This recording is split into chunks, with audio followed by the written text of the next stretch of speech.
Glória a Deus. Nós lemos então aqui um texto que se encontra no segundo livro das Crônicas, capítulo de número 32, do versículo de número 1 ao versículo de número 8. Essa história, ela nos fala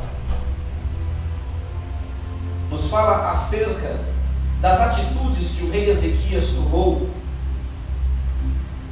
quando se viu sendo ameaçado pelo grande e terrível inimigo, o rei da Síria. Bom, semelhante ao que aconteceu com a nação de Israel nesse momento, acontece conosco também, de forma individual. Porque afinal de contas, nós também temos um inimigo que busca nos derrotar. Nós também temos um inimigo que busca sempre tentar nos destruir. O texto nos diz que o rei da Síria, Senaqueribe, ele queria conquistar para si as cidades fortes de Israel. Se tem uma coisa que nós precisamos compreender, é que o nosso inimigo, ele não está preocupado com as cidades que já estão em meio ao mundo. Ou ele não está preocupado com as pessoas que já fazem parte do seu reino, com as cidades que já fazem parte do seu reino. Ele está preocupado para conquistar as cidades fortes de Israel. Ele está com a intenção de derrubar as barreiras que impedem ele entrar e reinar nas cidades fortes. E as cidades fortes de Israel são cada um de vocês. Eu. Fortes por quê? Porque ele não conseguiu dominar ainda. Porque ele não reina neste lugar. Mas uma grande verdade é essa: ele está com seu exército ao redor de nós, tentando destruir as nossas fortalezas, para então tomar posse de nós. Mas entenda bem,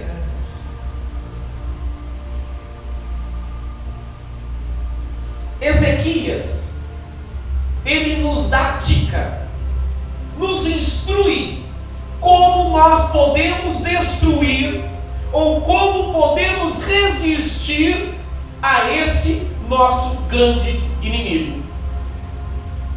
E ele dá algumas dicas a respeito disso, e eu quero compartilhar com toda a igreja e também com quem estará ouvindo essa mensagem no futuro, a respeito dessas dicas que ele nos dá. Primeiro passo, observem que Ezequias ele não toma as atitudes dele de prevenção contra o inimigo sozinho. O texto nos diz que ele juntou aquelas pessoas mais importantes do seu reino e então tomou um conselho junto com eles, formou um conselho, e eles então decidiram por acabar com todas as fontes de água potável, de água que eles poderiam beber, que estavam do lado de fora da cidade. Primeiro passo: juntar pessoas que estão ao nosso favor, juntar pessoas que realmente queiram lutar ao nosso lado e tomar sempre conselho com essas pessoas e trabalhar junto, unidos contra esse nosso grande inimigo. E olha, existe um segredo em relação à unidade, à união. Existe um segredo tão grande nessa ação que o homem pode fazer. Inclusive eu já falei a respeito disso aqui, que é tão importante a união ou a unidade de um povo, de um grupo. É tão importante que se não houver a unidade, se não houver a união, todos os planos estão fadados a caírem derrotados. Porém, quando há a união, quando há a unidade entre todos, a vitória é certa. Para se ter aí uma ideia, quando pessoas se unem no mesmo propósito, tornam-se uma força tão grande, que a Bíblia nos relata em 2 ocasiões, onde o próprio Deus interferiu na história da humanidade, porque a união ou a unidade do povo estava atrapalhando os planos de Deus. E então ele interfere na história da humanidade, acabando com aquela unidade, acabando com aquela união, para que os planos dele se cumprissem. Primeiro evento, sobre a Torre de Babel. Se nós formos lá no texto, nós vamos entender que o povo estava agindo tudo unido e não queriam se separar de forma alguma. Estavam construindo uma grande torre, e não pensem vocês que essa torre era algo assim simplesmente fino e comprido, não. Era como se fosse uma cidade à base dela, e aquela cidade fosse crescendo para o alto. Uma torre que era uma torre-cidade. A intenção deles era permanecer sempre juntos, porque estando sempre juntos, um poderia sempre ajudar o outro.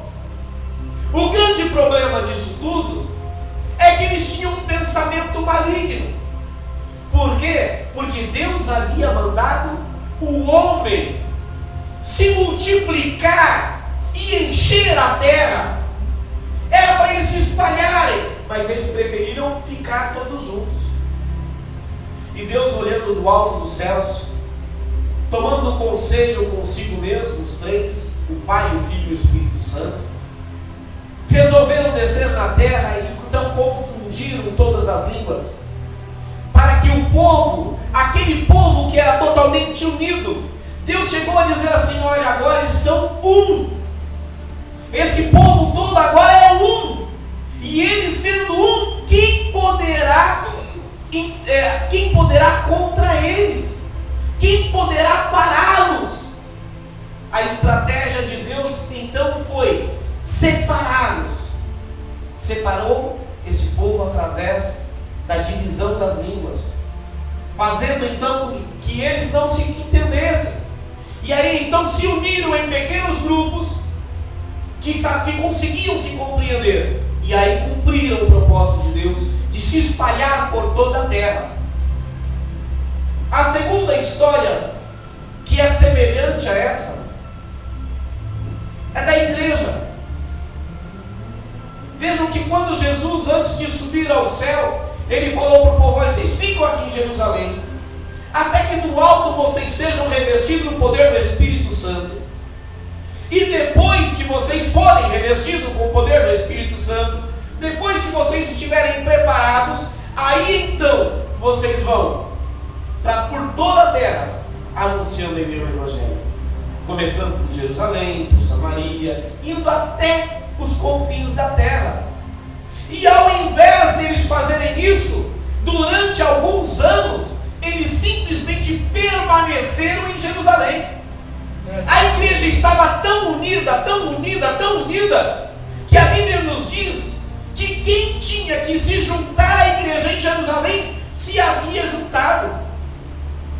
O povo já não tinha mais quem se converter. E por um outro lado, aqueles que não aceitavam a Jesus também não colocavam nada contra a igreja. eles estavam, a igreja, povo de Deus, estava agindo contrário à ordem de nosso Senhor, que deveriam estar se espalhando e levando o evangelho a toda criatura. Então, o que acontece? Jesus permite que se levante Saulo, um homem terrível,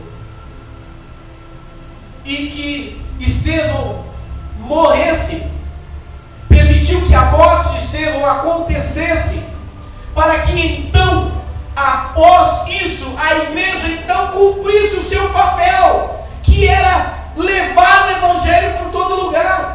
Porque aí a Bíblia nos anuncia que então, quando eles foram espalhados por onde eles andavam, eles falavam acerca de Jesus. A união, a unidade é algo muito importante. E Ezequias, então, ele usa a maior estratégia, a melhor estratégia, e põe todo o povo num único coração, num único desejo de resistir ao inimigo. Aleluia. Se nós tentarmos, somente com as nossas forças, nos separarmos da igreja e falar, eu não vou mais fazer parte de igreja alguma, e não fazendo parte de igreja alguma, eu vou conseguir resistir ao diabo. Eu lamento dizer, mas dificilmente essa pessoa será vitoriosa. Dificilmente. Porque lhe falta ajuda, lhe falta a unidade do povo de Deus, lhe falta pessoas que estarão intercedendo por ele, pessoas que ele irá dar a mão e que também lhe darão a mão.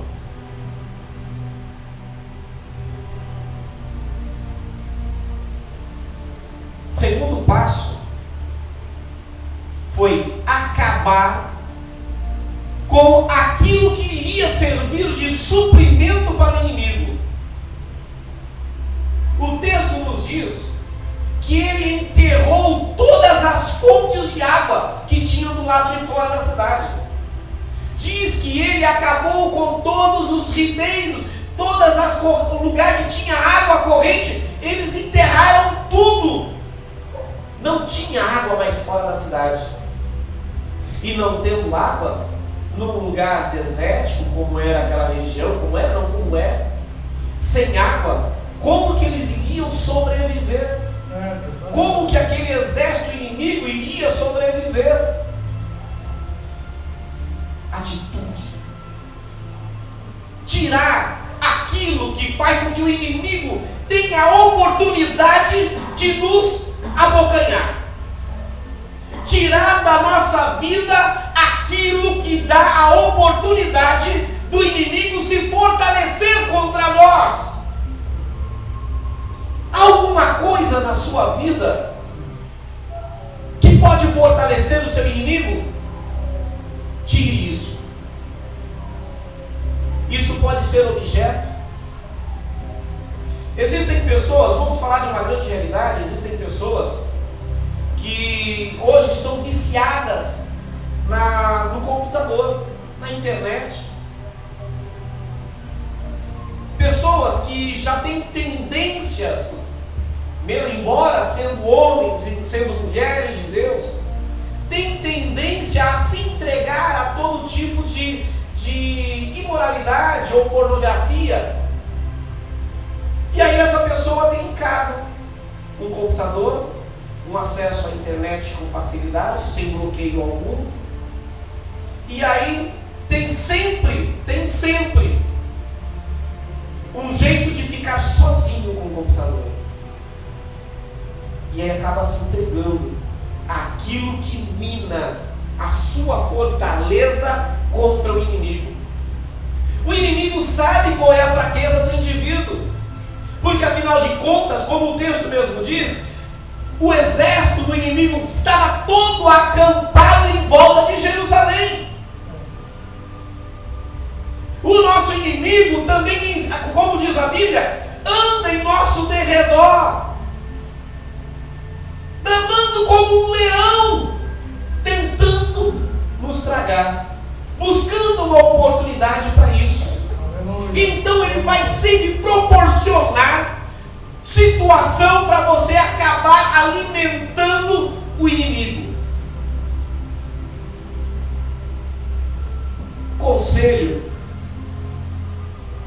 para quem ouvir essa mensagem e tem as suas fraquezas quanto à pornografia dentro da internet: mantenha seu computador dentro de uma sala onde todas as pessoas possam ter acesso, porque ninguém em sua sã consciência vai estar acessando pornografia com outras pessoas observando. Um pai de família, ele não vai acessar um site pornográfico quando seus filhos estiverem ao redor. O jovem adolescente não vai fazer a mesma coisa quando seus pais estiverem por perto.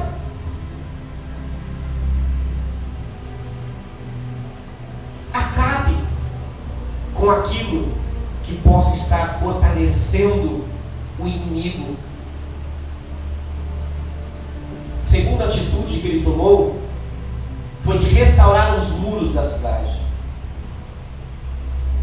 Da mesma forma que uma cidade, nós também, com o tempo, se nós não fizermos uma reforma em nossos pensamentos, se não fizermos uma reforma em nossas atitudes, nós acabamos por enfraquecer alguns pontos de nossa vida, porque as coisas mudam, a tecnologia muda, a cultura muda, tudo vai mudando ao nosso redor. Se nós então não fizermos uma reforma naquilo que nos mantém protegidos, uma hora ou outra, um ponto de nossa proteção irá ficar enfraquecida. E aí é a hora em que o inimigo encontra uma brecha e invade as nossas muralhas. E uma vez ele tendo entrado na cidade, uma vez ele tendo passado pelo muro, a vitória dele é quase certa. Enquanto nós o mantermos distante, enquanto nós o mantermos longe, ele não consegue dar um ataque mortal, dar um ataque definitivo. Enquanto nós o mantemos distante com as barreiras, com os muros criados por nós, ele não consegue ter acesso ao nosso coração, que é de onde provém a vida.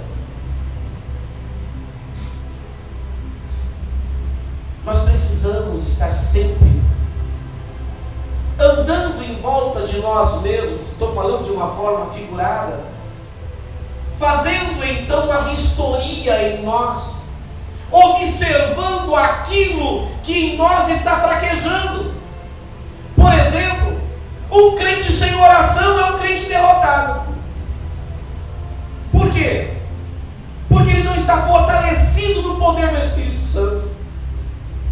Por quê? Porque ele já não tem comunhão com o Pai, comunhão com Deus. A nossa fortaleza, a nossa confiança está em Deus. Então nós precisamos manter um contato contínuo com Ele. E se nem ao menos oramos, como é então que podemos ter a proteção desse nosso grande protetor? Nossa fortaleza está também nos jejuns. Se não jejuamos mais, nós estamos enfraquecendo as nossas fortalezas, estamos enfraquecendo as nossas muralhas.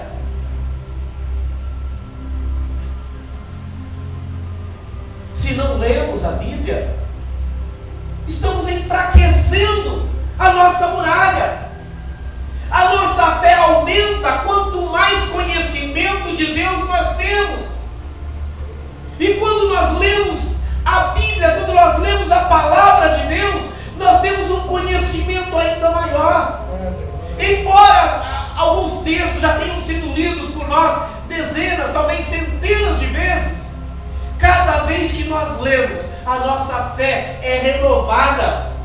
Porque cada vez que nós lemos, o Senhor fala conosco de uma forma completamente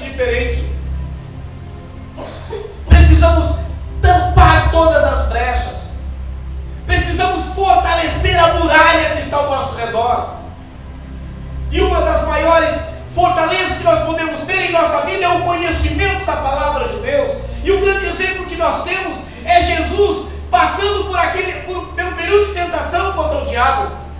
Que cada vez que ele tentou a Jesus, Jesus se defendeu com a palavra de Deus. Fortaleça os seus muros. Tape as brechas do seu muro com a palavra de Deus. Observe que não se contentando somente em reformar o muro, ele ainda mandou construir um outro maior ao redor. Ele não se contentou em simplesmente reformar aquilo que já existia. Ele mandou fazer um outro por fora, maior, dificultando ainda mais a possibilidade do inimigo entrar na vida. Você já lê a palavra de Deus? Você já ora? Você já jejua? Então, se aprofunde cada vez mais na obra de Deus. Aumente ainda mais a muralha ao seu redor. Proteja-se ainda mais dos ataques do grande inimigo. Não permita que ele venha invadir os seus limites. Antes, crie cada vez mais barreiras. Além de criar mais um muro ao redor, ele também construiu torres em cima da muralha primeira que já existia. Uma torre, ela servia para os soldados estarem ali observando, vigiando todo o horizonte, para perceber quando o inimigo estava se preparando para atacar, para observar quando o inimigo estava vindo de encontro para atacar. É verdade. Crie torres em sua vida. Vigie sempre. Não fique desapercebido aos ataques do inimigo, porque ele vai atacar. E se não estivermos vigilantes, fatalmente iremos cair. Jesus, ele disse que nós devíamos vigiar e orar. Vigiar e orar, para não cair em tentação. Crie torres ao seu redor, sobre o seu muro. Além de conhecer a palavra de Deus, além de criar situações onde o inimigo não consegue se aproximar, não se contente somente com isso. Crie torres de vigílias ao seu redor. Observe para que o inimigo não venha te atacar. E quando ele tentar te atacar, você está preparado para poder lutar contra ele. Diz o texto ainda que ele fortificou o Milo. Milo era uma grande fortaleza num lugar completamente estratégico, que foi construído por Davi. Fortaleça aquilo que você já tem como forte para você. Invista nos dons que Deus te deu. Invista naquilo que o Senhor já te deu, para que você permaneça cada vez mais forte. Se você tem um dom, isso é algo que Deus te deu para você lutar contra o exército do inimigo.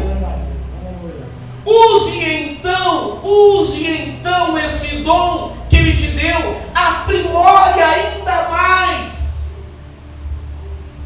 Existem dons que são dons espirituais, mas existem dons que Deus deu ao homem, que nós podemos comparar ou chamá-lo de capacitação.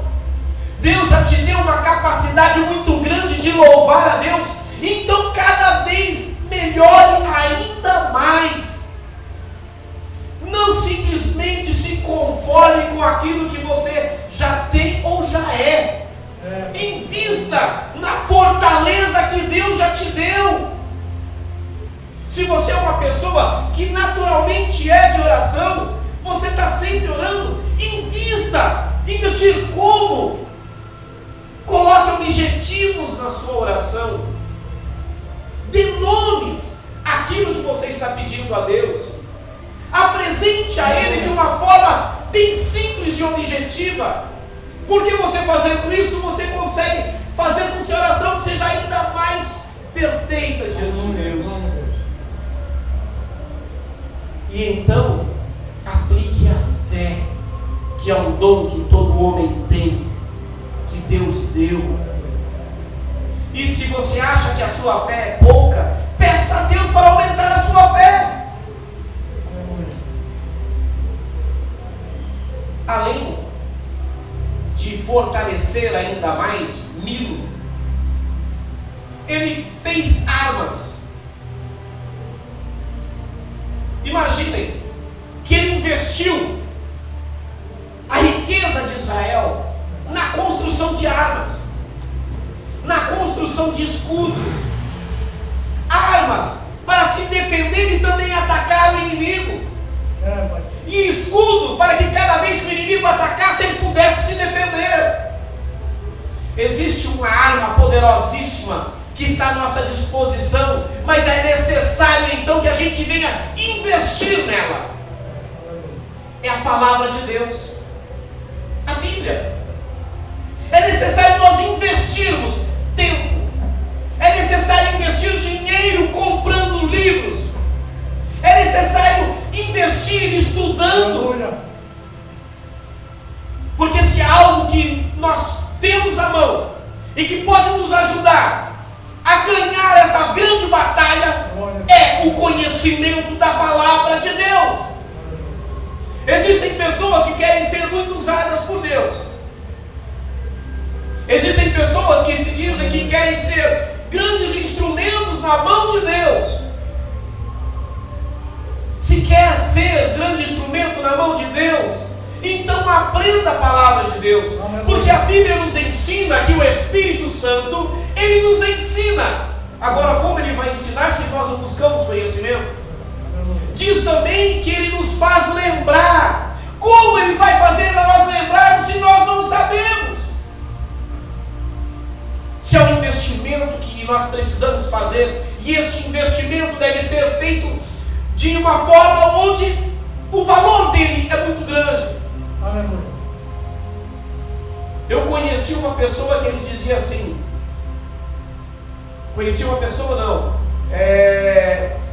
eu tenho vídeo de estudo desse homem. Ele dizia assim: se você tem 10 reais e você está com fome, e o livro que você procura custa os 10 reais, compre o livro. Porque a comida, daqui a algumas horas você jogou fora. O livro, o conhecimento, você vai carregar com você o resto da sua vida.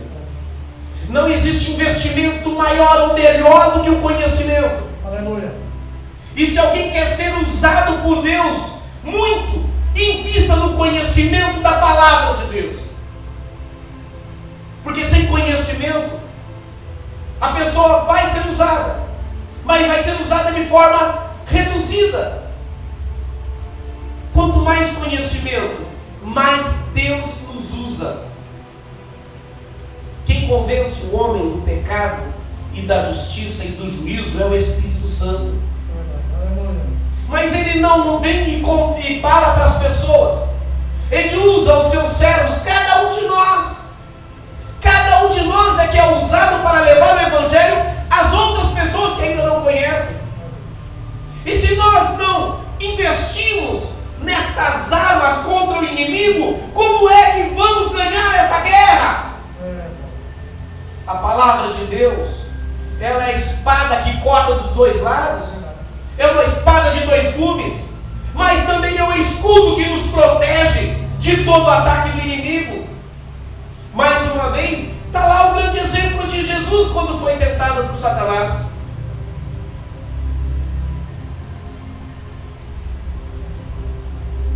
Outra coisa importante, Ezequias, ele juntou todo aquele povo de Israel e pronunciou palavras àquelas pessoas de ânimo. Anunciou àquelas pessoas que Deus ele era muito mais forte, mais poderoso do que todo o exército do inimigo. Se existe alguma coisa que o inimigo usa contra o crente para derrubá-lo, é o desânimo, a falta de confiança. O problema é muito grande, a dificuldade é muito grande. A dificuldade com que eu estou passando é muito grande. Eu sou obrigado a recorrer por vias que não agradam a Deus. Aleluia. Quem está contigo é muito maior do que o inimigo.